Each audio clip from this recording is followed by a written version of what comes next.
Bem, vamos passando pelo livro de Gênesis, que é composto por duas partes principais. A primeira parte começa no jardim, onde nós testemunhamos a queda em espiral da humanidade, em sua destruição, e que termina na Torre de Babel. A humanidade rebelde é então espalhada por Deus, e depois, na segunda parte, Gênesis vai procurar dar foco em apenas uma família.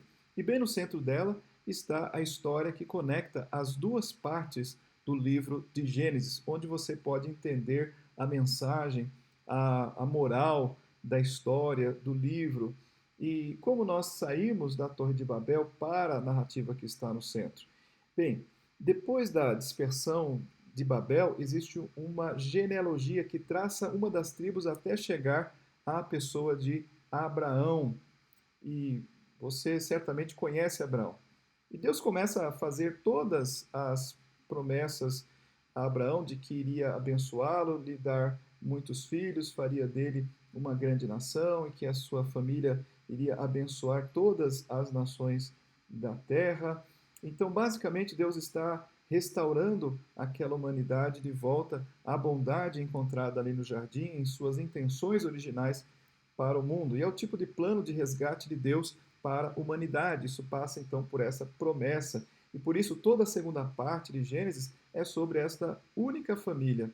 E assim nós temos Abraão, e ele tem um filho chamado Isaac, que tem um filho chamado Jacó, e por fim Jacó tem 12 filhos, e para cada geração Deus renova a sua promessa de abençoá-los e todas as nações através deles. E assim, por causa dessa promessa de usar essa família para resgatar o mundo, fica mais fácil ler essas narrativas como exemplos de ser uma pessoa boa. Mas, na verdade, na maioria das vezes, essa família ela é totalmente disfuncional. Como, por exemplo, nós olhamos para a vida de Abraão e percebemos ali vários problemas ao lado da sua esposa Sara.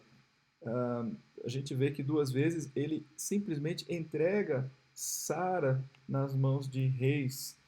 E da mesma forma, a própria Sara também perde a paciência sobre ter um filho e entrega Agar nas mãos de Abraão.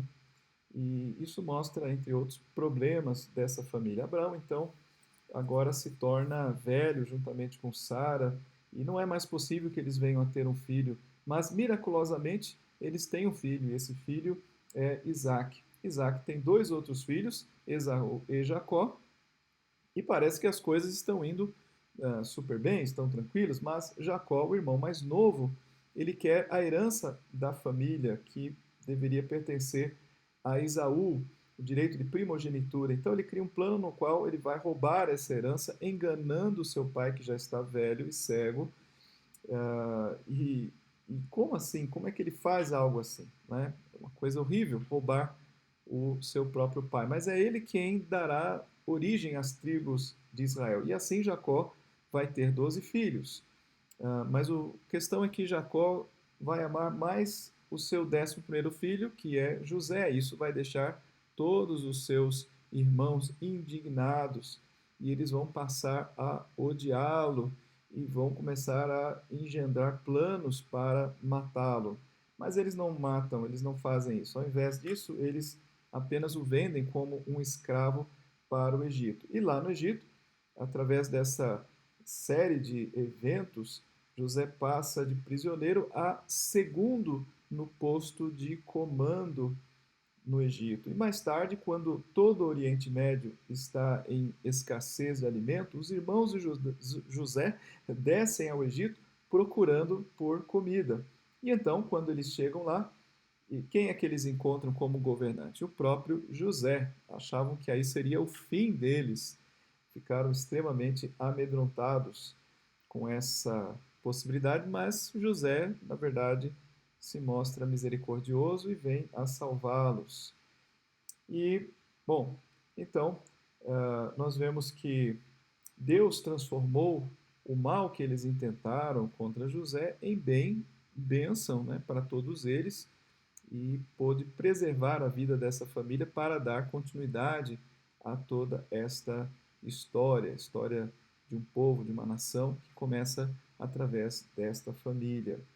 Então, com essas palavras, elas vão concluir o livro e resume a mensagem da narrativa toda até aqui. Ou seja, os humanos, eles continuam querendo escolher o mal, estragando aquilo que Deus fez de forma tão perfeita, mas Deus irá agir com a sua misericórdia e graça para restaurar a humanidade de volta àquele relacionamento que havia ali no jardim do Éden, um relacionamento direto com Deus. E esse é o livro do Gênesis.